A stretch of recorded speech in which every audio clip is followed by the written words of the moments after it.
Dans cet épisode, je vais vous proposer 5 stratégies qui vont vous aider à obtenir une promotion.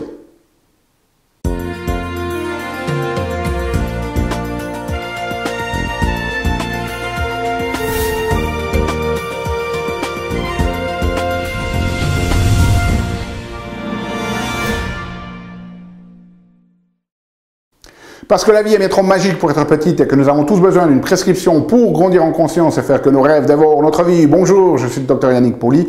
Bienvenue à un nouvel épisode d'une grande vie où chaque semaine, je vous propose de découvrir des stratégies pratiques pour grandir en conscience, qu'elles soient d'ordre physique, émotionnel, psychologique ou spirituel, parce que c'est cette conscience qui est au cœur d'une vie pleinement vécue et de notre évolution en tant qu'être humain.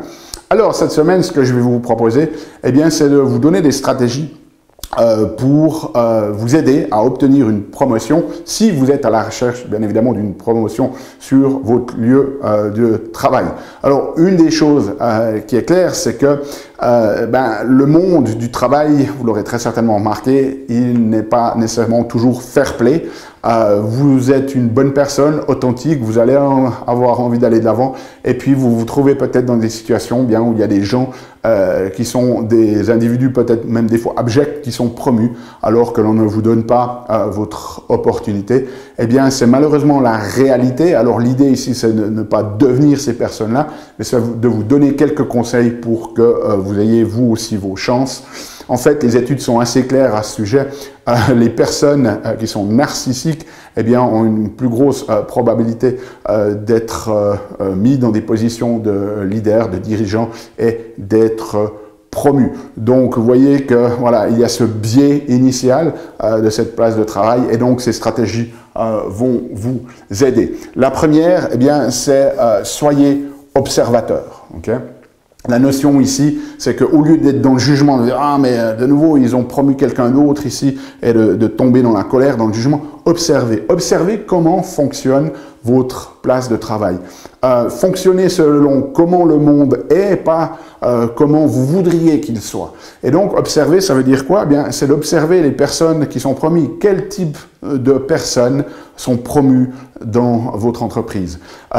Comment est-ce qu'ils fonctionnent? Comment est-ce qu'ils interagissent avec les autres? Quelles relations ils ont avec leurs supérieurs directs et avec les autres personnes? Donc, observez ces personnes-là et puis apprenez de leur manière de faire et si c'est en alignement avec vos valeurs, adoptez certaines de leur savoir-être, de leur savoir-faire afin que vous puissiez vous aussi être dans une meilleure position pour recevoir une promotion. Deuxième stratégie ici qu'on va vous proposer, c'est la notion de prendre en compte la perception qu'ont les autres personnes. Alors je sais que vous êtes une bonne personne, je sais que vous avez envie d'être authentique, mais la question c'est, est-ce que par exemple vous avez été complètement authentique dans votre entrevue d'embauche? Si vous êtes là, comme la plupart des gens, cette bonne guerre, vous avez mis vos côtés positifs en avant, bien évidemment. Ce qu'il faut que vous continuiez de faire, c'est faites de même sur votre place de travail. Continuez aussi à mettre en avant, ça ne veut pas dire ne devenez pas menteur ou je ne sais quoi, mais voilà, mettez en avant, continuez de mettre en avant ces aspects positifs de vous-même, partagez-les pour que les autres puissent aussi les voir. Ça, c'est très, très important. Okay? Une chose qui est essentielle, c'est de comprendre que cet aspect de perception, en fait, de se mettre en avant, c'est d'autant plus important si vous êtes dans un travail où il n'y a pas nécessairement des performances mesurables très précises. Si vous avez, je ne sais pas, si vous êtes dans un travail où vous devez accomplir peut-être 100 actions dans la semaine et que c'est mesurable, à ce moment-là, vous avez moins besoin de ça. Mais si vous êtes dans un travail où la notion de performance, elle est beaucoup plus vague, cette notion de mettre en avant ses bons côtés, c'est vraiment quelque chose de très très important. Alors peut-être qu'au début, c'est pas très naturel, vous vous sentez un petit peu mal à l'aise, mais si vous le pratiquez régulièrement, vous allez voir que ça va être beaucoup plus facile. Ensuite, troisième stratégie ici, c'est relié à cette perception, c'est de vous mettre en avant. Okay? C'est-à-dire que si vous voulez être promu, effectivement, il va falloir apporter de la contribution, créer de la valeur pour votre entreprise, mais demandez aussi à ce que vous faites soit reconnu. Okay? Ne soyez pas la personne qui fait les choses et puis finalement qui ne prend jamais le crédit pour ce que vous avez fait. Apprenez à être à l'aise à prendre le crédit pour toute la valeur que vous apportez, mais aussi à être à l'aise avec le fait de demander que vous ayez de la reconnaissance pour ce que vous faites, parce que c'est très difficile pour les personnes qui sont impliquées dans le processus de promotion de finalement vous donner votre chance si ils ne sont pas conscients de toute la valeur que vous apportez. Donc n'hésitez pas à vraiment mettre aussi en avant et réclamer finalement la reconnaissance que vous méritez. Quatrième stratégie, eh bien, c'est la notion de politique. Vous savez qu'il y a énormément de politique sur le lieu de travail. Et donc, ça, c'est quelque chose d'important à comprendre. Il y a plusieurs études qui montrent que si vous êtes un bon politicien, si vous savez bien manœuvrer, vous n'avez pas besoin de devenir la personne machiavélique sur votre place de travail, mais d'apprendre à naviguer ce milieu, eh bien, ça va être un facteur aussi de succès dans les promotions. Donc, dans cette notion de politique, ce qui est très important, bien évidemment, ça va être la relation que vous avez avec votre supérieur direct. Donc, assurez-vous de développer une bonne relation avec cette personne-là.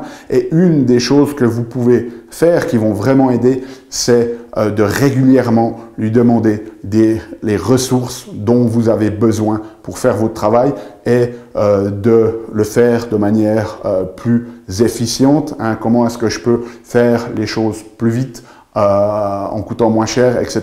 Ça va vraiment aider dans cette relation professionnelle. Et puis l'autre, c'est de développer finalement des alliés autour de vous au travers des collaborateurs que vous avez. Si vous arrivez à maintenir en fait de bonnes relations, eh bien ça va aussi favoriser après votre promotion. Et finalement, dernière stratégie, c'est le networking. On a l'impression que c'est pour les entrepreneurs qui vont à des moments particuliers dans des séances pour échanger. Eh bien, ayez cette notion d'échange aussi sur la place du travail. Il y a des études intéressantes qui montrent que la plupart des gens, elles passent environ 2 heures par jour à socialiser et en fait seulement 9 minutes de ces 2 heures se fait sur la place de travail. Et d'autres études ont montré qu'en fait les gens qui sont beaucoup plus facilement promus, eh bien ils ont tendance à passer quasiment 6 heures par semaine à faire du networking, même si c'est pas dans une structure officielle si vous voulez, mais simplement de développer cette notion de relation sur leur place de travail. Et un des meilleurs moyens de développer ce networking et de vous faire des alliés autour de vous, c'est d'écouter les gens, et de savoir finalement vos collaborateurs, quels sont leurs besoins et comment vous pouvez les aider dans leurs besoins. Cette notion de ne pas aller sur votre place de travail et toujours faire le strict minimum, mais simplement d'être là, de bien faire votre travail, de contribuer, d'apporter même un petit peu plus, et puis de voir aussi comment vous pouvez soutenir et aider les autres. Donc voilà, c'est ça une stratégie.